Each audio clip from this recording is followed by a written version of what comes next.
وَأَقِيمُوا الصَّلَاةَ وَآتُوا الزَّكَاةَ وَأَقْرِضُوا اللَّهَ قَرْضًا حَسَنًا وَمَا تُقَدِّمُوا لِأَنفُسِكُم مِّنْ خَيْرٍ تَجِدُوهُ عِندَ اللَّهِ هُوَ خَيْرًا وَأَعْظَمَ أَجْرًا وَاسْتَغْفِرُوا اللَّهَ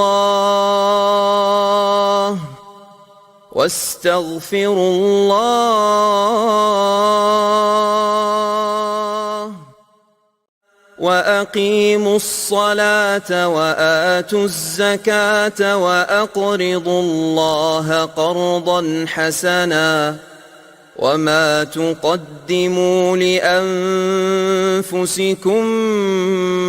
مِّنْ خَيْرٍ تَجِدُوهُ عِندَ اللَّهِ هُوَ خَيْرًا وَأَعْظَمَ أَجْرًا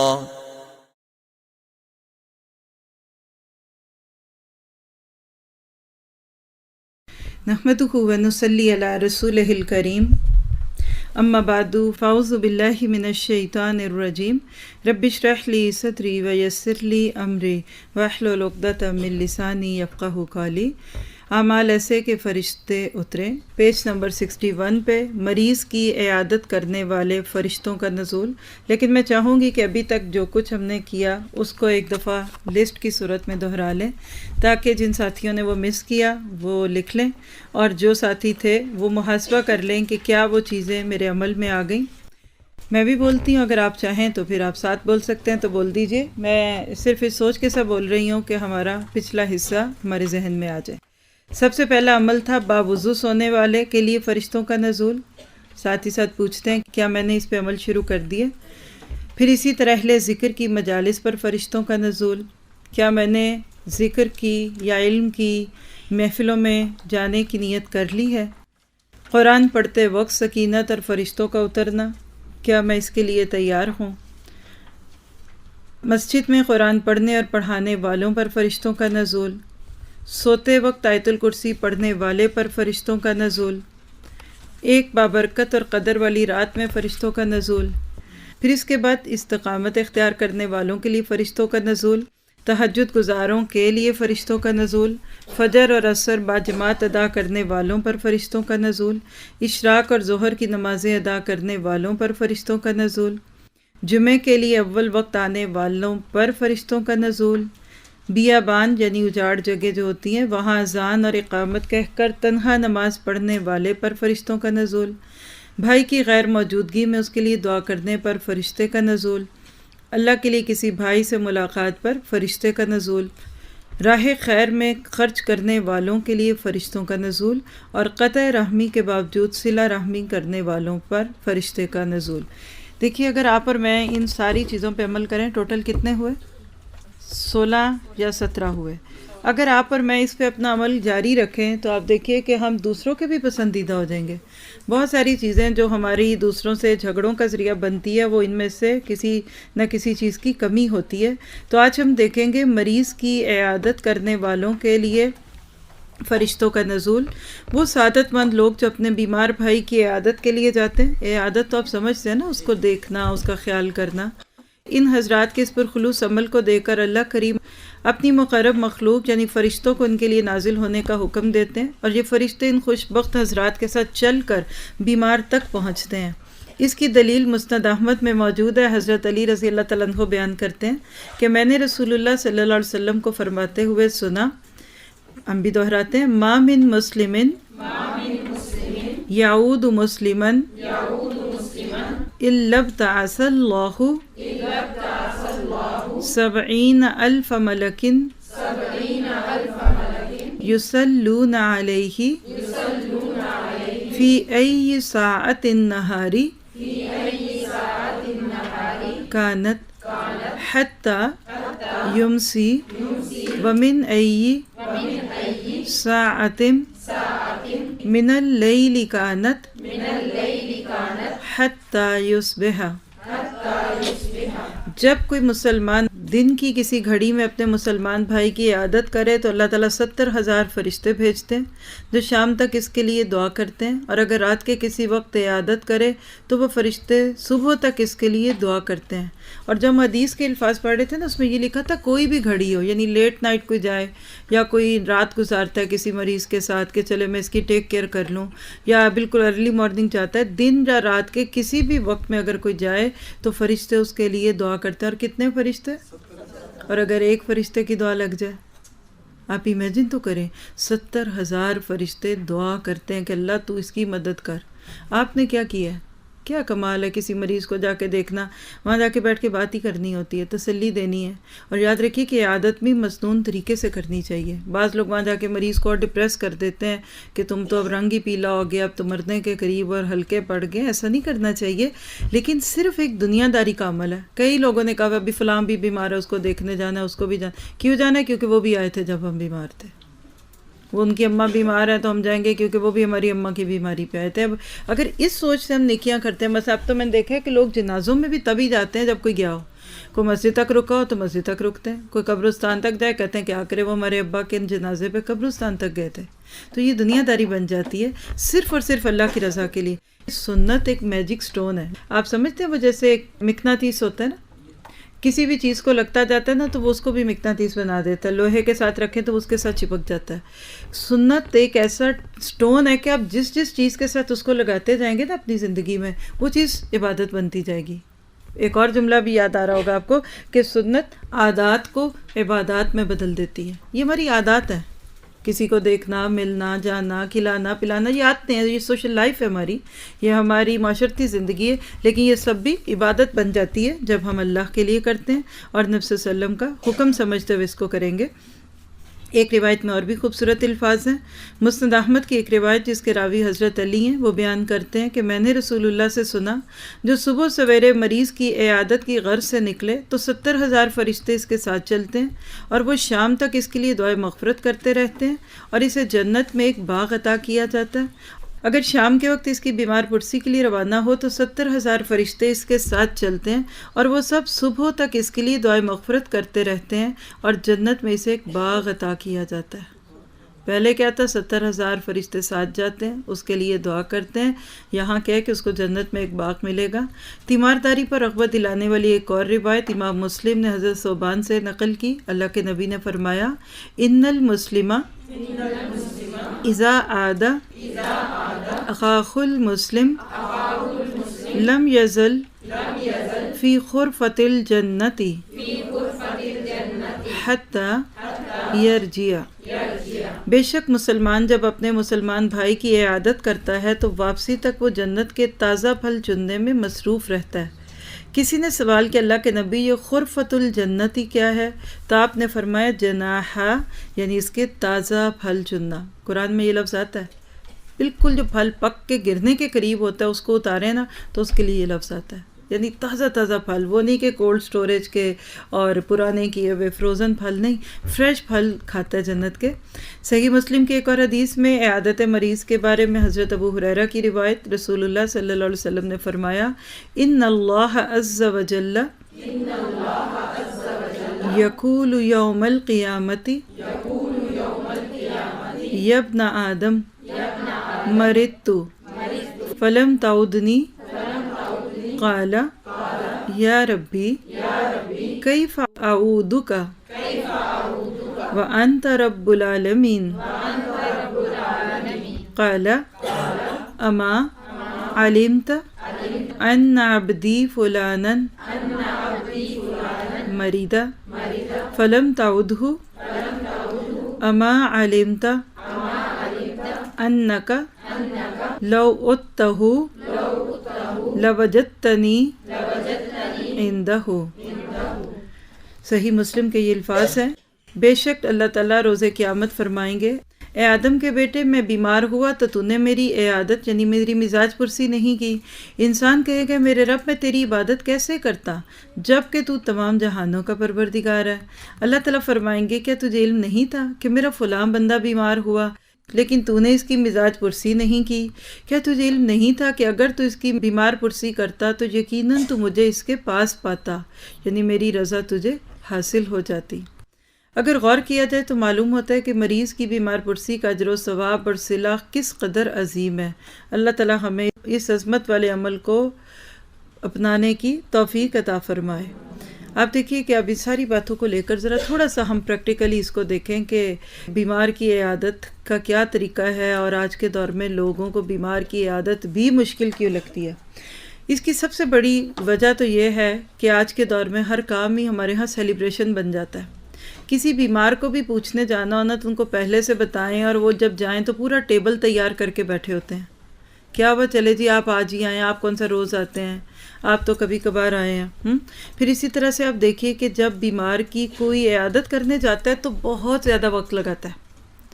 بیمار کا دل نہیں کرتا بولنے کو نہ سننے کو۔ میں نے کسی کی بات آپ کو دہرائی ہے کہ بیمار تھے جب، اور بہت ہی تکلیف اور ایک کہنا چاہیے کہ اب جس سمے دن بدن کمزوریاں بڑھ رہی تھیں، تو وہ کہتے تھے کہ جب کوئی مجھے آ کر میرا حال پوچھتا نا، جیسے کوئی بھی ان کا نام تھا مثلا عبداللہ، کہ عبداللہ کیا حال ہے، تو کہتے تھے کہ مجھے اس کے جواب میں ذرا سا فیس پہ اسمائل لا کر یہ کہنے میں کہ الحمدللہ، مجھے ایسے لگتا ہے کہ میں کوئی بہت مشکل جگہ سے نکل کر اور انرجی جمع کر کے جواب دیتا ہوں۔ مجھے تکلیف ہوتی ہے، جس سمے طاقت نہیں رہتی نا تو بندے کو بات کرنی اچھی نہیں لگتی۔ پھر کچھ اور دن جب گزرے، بیماری نے اور حملہ کیا، تو وہ کہتے تھے کہ اب یہ حال ہے میرا، یعنی جب بھی کبھی تھوڑی سی ہوش میں ہوتے تھے نا، کہتے تھے میرے پاس جو یہ لوگ عیادت کے لیے آ کے بیٹھے باتیں کرنے لگ جاتے ہیں نا، تو ان کی باتیں سننے کے لیے مجھے جو اپنے دماغ پہ بوجھ ڈالنا پڑتا ہے یا میرے کانوں میں آ جاتی ہیں، تو مجھے ایسا لگتا ہے میں کسی پہاڑ کے نیچے سے گزر رہا ہوں، اتنا مجھے مشکل لگتا ہے۔ یہ اچھا طریقہ نہیں ہے۔ ہمارے کلچر میں، خاص طور پہ پنجاب میں، یہ چیز بہت ہی کیئرلیسلی ہوتی ہے۔ ہر بندے نے آنا بھی ہے، اور مریض سے خود پوچھنا سناؤ ہوا کیا تھا، بات شروع کیسے ہوئی تھی۔ پھر ہر بندے نے 2-3 ٹوٹکے یا نسخے بھی بتا کے جانے ہیں، اور 3-4 اس کو مشورے بھی دے جانے ہیں، اور پھر اس وقت اس سے پورا اس کا دکھ حال سال سب کچھ بیان کرنا ہے۔ میں ایسے کلچر سے الحمدللہ میں بہت قریبی تعلق ہے۔ وہ لوگ ایسے بیٹھتے ہیں، یا بھی اس وقت جو خاموشی ہے نا، آپ امیجن نہیں کر سکتے۔ ان کے کلچر میں بیمار کے پاس جائیں تو چھوڑے، میت سامنے پڑی ہے، میت والا گھر ہے، پن ڈراپ سائلنٹ۔ جو آئے گی سسٹر چپ کر کے نہ دیواروں کے ساتھ ساتھ نیچے بیٹھنا شروع ہو جائیں گی، اور بیٹھ کے کچھ بھی دعائیں ذکر اپنے دل میں پڑھتی رہیں گی۔ کیا کسی کی مجال کے پوچھ سکے بیوی کدھر ہے، بہن کدھر ہے، ماں کدھر ہے؟ آپ کسی عورت کو ان میں وہاں بیٹھی ہوئی بہت ہی آنسو آئے اور نیپکن سے اپنے دیکھتی سرخ چہرہ دیکھے تو آپ سمجھ جائیں گے یہ کوئی قریبی گھر والی ہے۔ جرت نہیں کرتے پوچھنے کی، کہتے ہیں ہم دکھے ہوئے کو کیوں دکھائیں۔ اور مجھے اتنا ان کا یہ انداز اچھا لگتا ہے ماشاءاللہ، مہذب طریقے سے۔ ہم تو باہر سے رونے کی پریکٹس کر کے آتے ہیں کہ جا کے شور کیسے مچانا ہے، باتیں کرتے ہنستے بولتے گاڑیوں بسوں میں سے نکلتے ہیں، اور جہاں کوئی ماں بہن بیٹی بیوی دیکھی تو اس کے گلے دھاڑ پر کے روئے کہ شاید ہم سے زیادہ کوئی دکھی نہیں، اور تھوڑی دیر رو دو کے بیٹھ کے پھر رشتے کر رہے ہوتے ہیں لوگ بھی بیٹھ کے، جائیداد کا حساب لگا رہے ہوتے ہیں، کتنی بیٹیاں چھوڑی، کدھر چھوڑی، کیا ہوا۔ ہمارا کلچر اس لحاظ سے بہت بے لاگ کلچر ہے، اچھا نہیں ہے یہ ریئلی، کیونکہ اس سے بہت ساروں کے دل دکھتے ہیں۔ مجھے وہ عورت یاد آتی ہے جن کی ہسبینڈ کی بالکل سڈن ڈیتھ ہوئی، یعنی اولڈ تھے، اتنے اولڈ بھی نہیں، لیکن ڈیتھ اتنی سڈن تھی کہ گھر سے کام پہ گئے ہیں اور واپس ڈیڈ باڈی آئے، چھوٹی بات تو نہیں ہے۔ 10 دن تک گھر میں ڈیرے ڈالے ہوئے تھے لوگوں نے، صبح ناشتے، شام کے کھانے اور مرغن کھانے، اور جا ہی نہیں رہے لوگ، کہتے 10 دن کر کے جائیں۔ تو وہ اپنی فیلنگس ہم سے شیئر کرتی تھی کہ میرا دل کرتا ہے یہ سب چلے جائیں، میں اپنے گھر میں ویسے رہوں جیسے میں اپنے میاں کے ساتھ تھی، تو میں ان کو سوچوں جیسے ایک نارمل لائف ہوتی ہے، کہ کہتی ابھی تک میرا ذہن اس حقیقت کو قبول نہیں کر پا رہا، لیکن جو سارا دن چائے پانی کھانے شربت اس کے لام ڈوری لگی ہوئی ہے نا، یہ چیز جو ہے نا مجھے دکھ دیتی ہے، لیکن مجھ سے تو نہیں بندہ کہتا کہ جاؤ، یہ غلط طریقے ہوتے ہیں۔ تو بیمار کے پاس جائیں، آپ دیکھیں کہ اتنی خوبصورت دعائیں ہیں، اس میں بھی ہوں گی یقیناً، اور آپ کو کتاب الدعا بھی پڑھائی ہوئی ہے، جو لوگوں نے نہیں پڑھی انشاءاللہ آگے جا کے پڑھیں گے۔ حصن المسلم آپ کو ملے گی، آپ کوئی بک لے لیں اور اس میں بیمار کی عیادت کرنے کے آداب پڑھیں۔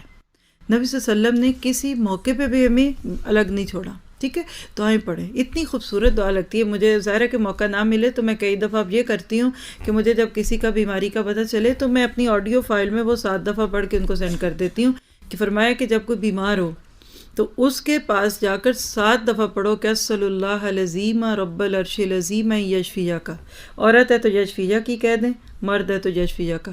اب یہ پھونکنا نہیں، پڑھنا نہیں، بس پاس کھڑے ہو کے 7 دفعہ اس کو سنانا ہے، آپ نے فرمایا اگر اس کی موت کا وقت نہیں آیا تو اللہ اس کو ضرور شفا دے گا. آتی ہے میں یہ دعا، لا باس طہور انشاءاللہ، غم نہ کیجیے، بیماری آپ کو دکھوں سے اور بیماریوں سے اور گناہوں سے پاک کر دے گی. یہ تسلیاں دے کر آئیں.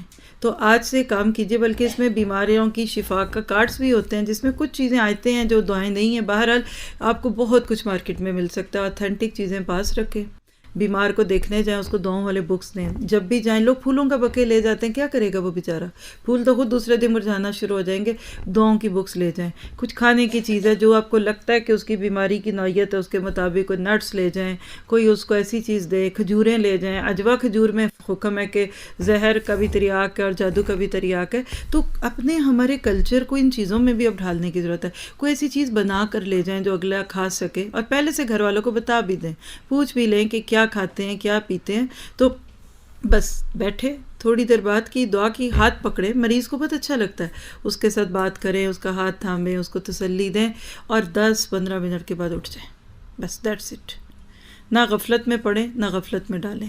تو آپ دیکھیں گے کہ یہ آپ کا بیٹھنا انشاءاللہ فرشتوں کی دعائیں لینے کا ذریعہ ہوگا. اس پہ عمل کریں. خود اپنے اسکیجول کے مطابق لوگوں کو وزٹ کریں. ہاسپٹلس میں چلے جائیں. آپ دیکھیے کئی بیمار تو وہاں پڑے ہوتے ہیں جن کو کوئی پوچھنے دیکھنے والا ہی نہیں ہوتا. اپنے آپ کو ہم ان چیزوں کے اگر قریب کرتے ہیں نا تو ہمیں اندازہ ہوتا ہے کہ یہ سب کچھ کیا چیزیں ہیں، ہم اپنے دوسروں کو کیوں نہ فائدہ دیں. تو جس طرح بھی فائدہ دے سکیں کریں، لیکن بہرحال یہ کہ یہ کرنا ہم نے سنت سمجھ کے انشاءاللہ. اس کے بعد اگلی چیز جو بہت ہی خوبصورت ہے، اللہ تعالیٰ کی نعمتوں کے قدردان پر فرشتے کا نزول. یہ کیا ہوتی ہے بھئی؟ اللہ کی نعمتوں کی قدر بھی کوئی چیز ہوتی ہے. وہ تو فار گرانٹیڈ نہیں ہونی چاہیے. دینی نہیں تھی، اس نے دنیا میں بھیجا ہے تو کیا آپ وہ ہمیں ایسے ہی چھوڑ دیتا؟ نہیں، اللہ کی نعمتوں کی قدردانی کرنی چاہیے. جب بندہ اپنے مالک کی عطا کردہ نعمتوں کا شکر ادا کرتا ہے تو اللہ کریم اس کے شکر ادا کرنے کو بے حد پسند کرتے ہیں، اور پھر کائنات کا رب اس بندے پر نعمت کو بڑھا دیتے ہیں اور اس کی قدردانی کرتے ہیں. اللہ رب العزت ارشاد فرماتے ہیں، سورۃ ابراہیم آیت 7 ہے، لَإِن شَكَرْتُمْ لَأَزِيدَنَّكُمْ، اگر تم شکر گزاری کرو گے تو بے شک میں تمہیں اور دوں گا.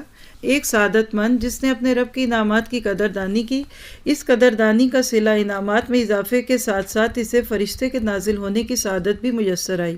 اس خوش بخت کا تذکرہ صحیح مسلم میں موجود ہے. حضرت ابو ہریرہ رضی اللہ تعالیٰ عنہ سے روایت، رسول اللہ صلی اللہ علیہ وسلم فرماتے ہیں، بنی اسرائیل میں سے 3 آدمی تھے. ایک کوڑھی، سفید داغ والا، کوڑھی سمجھتے ہیں نا، لیپریسی، سکن ڈیزیز ہے. دوسرا گنجا تھا یعنی بالڈ تھا، سر پہ بال نہیں تھے. اور تیسرا اندھا تھا یعنی بلائنڈ تھا. تو اللہ تعالیٰ نے چاہا کہ ان کو آزمائے تو ان کے پاس فرشتہ بھیجا. وہ سفید داغ والے کے پاس آیا اور اس سے کہا، تجھے کون سی چیز زیادہ پیاری ہے؟ اس نے کہا، اچھا رنگ اور اچھی کھال، اور یہ کہ مجھ سے یہ بیماری دور ہو جائے جس کے سبب لوگ مجھ سے گھن کھاتے ہیں. حضرت صلی اللہ علیہ وسلم نے فرمایا، فرشتے نے اس پر ہاتھ پھیرا تو اس کی گھن دور ہوئی اور اسے اچھا رنگ اور اچھی کھال دی گئی. پھر فرشتے نے پوچھا، تجھے کون سا مال پسند ہے؟ اس نے کہا، اونٹ یا گائے، یا کہا گائے. اس حدیث کے راوی اسحاق بن عبداللہ کو شک پڑ گیا کہ اس نے اونٹ مانگا یا گائے. بہرحال سفید داغ والے نے یا گنجے نے ان میں سے ایک اونٹ اور دوسرے نے گائے کی خواہش کی. سو اسے 10 ماہ کی گھابن کہتے ہیں پریگننٹ کو، 10 ماہ کی گھابن اونٹنی دی. پھر فرشتے نے دعا کی، اللہ تعالیٰ تیرے لیے اس میں برکت دے. آپ نے فرمایا، پھر فرشتہ گنجے کے پاس آیا اور کہا، تجھے کون سی چیز زیادہ پسند ہے؟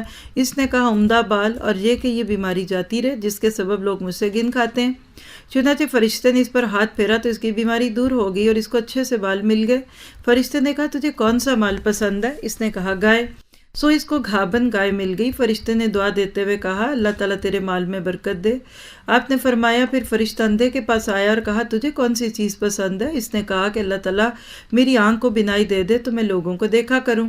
آپ نے فرمایا، پھر فرشتے نے اس پر ہاتھ پھیرا تو اس کو بینائی دی گئی. پھر فرشتے نے کہا، کون سا مال تجھے پسند ہے؟ اس نے کہا، بھیڑ اور بکری. تو اسے گھابن یعنی پریگننٹ، کیا بولتے ہیں آپ نوش میں؟ گراوید. جی، میں ایسے میں آن لائن ساتھیوں کے ساتھ نوش بھی سکھا رہی ہوں. تو اسے گھابن بکری مل گئی. پھر اونٹنی، گائے اور بکری پھلی پھولی. پھر ہوتے ہوئے سفید داغ والے کے جنگل بھر اونٹ ہو گئے، یعنی اللہ نے بہت برکت دی، ایک اونٹ سے اتنے اونٹ ہو گئے. گنجے کی جنگل بھر گائیاں ہو گئیں، یعنی اور بہت ساری گائیاں آ گئیں. اور اندھے کی جنگل بھر بکریاں ہو گئیں. آپ نے فرمایا کچھ عرصے بعد وہی فرشتہ سفید داغ والے کے پاس اپنی پہلی صورت اور شکل میں آیا اور اس نے کہا میں محتاج آدمی ہوں، سفر میں میرے تمام اسباب کٹ گئے۔ اب دیکھیے آزمائش ہو رہی ہے، اس کو نہیں پتا یہ فرشتہ ہے، وہ سمجھا کہ یہ آدمی ہے۔ کہنے لگا آج منزل پر پہنچنا میرے لیے ممکن نہیں سوائے اللہ کی مدد کے اور تیری مدد کے۔ میں تجھ سے مانگتا ہوں اسی کے نام پر جس نے تجھے ستھرا رنگ اور ستھری کھال دی اور مال اور اونٹ دیے، مجھے ایک اونٹ دے جو میرے سفر میں کام آئے۔ اس نے کہا مجھ پر لوگوں کے حق بہت ہیں۔ فرشتے نے کہا البتہ میں تجھے پہچانتا ہوں، بھلا تو محتاج اور کوڑی نہ تھا، تجھ سے لوگ گھن کھاتے تھے، پھر اللہ نے اپنے فضل سے تجھے یہ مال دیا۔ اس نے جواب دیا میں نے تو یہ مال اپنے باپ دادا سے پایا ہے۔ کیا کہتے ہیں لوگ، ہم تو جی جدی پشتی امیر ہیں، وہی بات ہے۔ فرشتے نے کہا اگر تو جھوٹا ہو تو اللہ تجھے ویسا ہی کر دے جیسا کہ تو پہلے تھا۔ پھر فرشتہ گنجے کے پاس آیا اور اسی صورت اور شکل میں اس سے کہا جیسے سفید داغ والے سے کہا تھا۔ اس نے بھی وہی جواب دیا جو سفید داغ والے نے دیا تھا۔ فرشتے نے کہا اگر تو جھوٹا ہو تو اللہ تعالیٰ تجھے ویسا ہی کر ڈالے جیسا کہ تو تھا۔ آپ نے فرمایا پھر فرشتہ اندھے کے پاس آیا اپنی اسی شکل و صورت میں اور کہا کہ میں محتاج آدمی ہوں، مسافر ہوں، سفر میں میرے سارے وسیلے اور تدبیریں کٹ گئیں، آج میرا منزل پر پہنچنا بغیر اللہ کی مدد اور تیری مدد کی مشکل ہے۔ میں تجھ سے اللہ کے نام پر جس نے تجھے آنکھ دی ایک بکری مانگتا ہوں، وہ میرے سفر میں کام آئے گی۔ اس نے کہا بے شک میں اندھا تھا، اللہ نے مجھے آنکھ دی، تو لے جا ان بکریوں میں سے جتنا تیرا جی چاہے اور چھوڑ جا بکریوں میں سے جتنا تیرا جی چاہے۔ اللہ کی قسم آج جو چیز اللہ کی راہ میں تو لے جائے گا میں تجھے مشکل میں نہیں ڈالوں گا، یعنی اس سے منع نہیں کروں گا۔ فرشتے نے کہا اپنے مال کو اپنے پاس رکھو، تم تینوں آدمی آزمائے گئے تھے، سو تجھ سے تو اللہ راضی ہوا مگر تیرے دونوں ساتھیوں سے ناخوش ہوا۔ واقعہ سمجھ آ گیا؟ ایک تو آپ دیکھیے کہ اس سے پتہ چلتا ہے کہ فرشتے آئے انسانی روپ میں، ہمارے پاس بھی آ سکتے ہیں۔ بعض دفعہ ہم کسی کو فقیر سمجھے، ہو سکتا ہے وہ فرشتہ ہو، ہم نے وہ تو کر دیا اور فرشتہ جا کے اوپر یہ ساری کہانی پیش کرے۔ فرق نبیوں اور ہمارے میں یہی ہے نا کہ ہمیں پتہ نہیں چلتا یا ہم فرشتے سے کلام نہیں کر سکتے۔